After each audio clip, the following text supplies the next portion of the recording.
চট্টগ্রাম নগরের জলাবদ্ধতা নিরসনে পানি উন্নয়ন বোর্ডের নির্মাণাধীন ২১টি স্লুইস গেট সিটি কর্পোরেশনের কাছে হস্তান্তর করা হচ্ছে।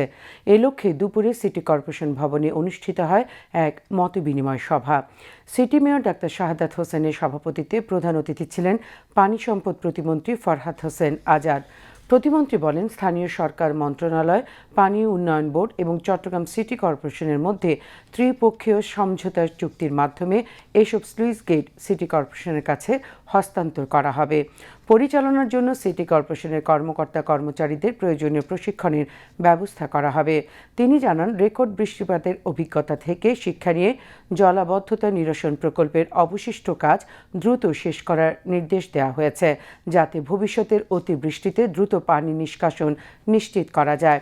সভায় সিটি মেয়র বলেন, জলাবদ্ধতা নিরসন প্রকল্পের প্রায় ৬০ থেকে ৭০% কাজ ইতিমধ্যেই সম্পন্ন হয়েছে। অবশিষ্ট কাজ দ্রুত শেষ হলে নগরবাসী প্রকল্পের পূর্ণ সুফল ভোগ করবে। মেয়র বলেন, প্রতিদিন বিপুল পরিমাণ বর্জ্যের একটি বড় অংশ খাল ও ড্রেনে পড়ে পানি প্রবাহে বাধা সৃষ্টি করছে।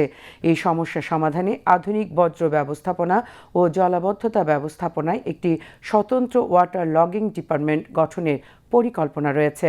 সভায় অন্যান্যের মধ্যে সংসদ সদস্য এরশাদুল্লাহ এবং সাইদ আল নোমান, পানি সম্পদ সচিব doctor AKM Shahabuddin, CDA chairman প্রকৌশলী বেলায়েত হোসেন এবং চট্টগ্রাম ওয়াসার ব্যবস্থাপনা পরিচালক প্রকৌশলী সেলিম মোহাম্মদ জানে আলম বক্তব্য রাখেন।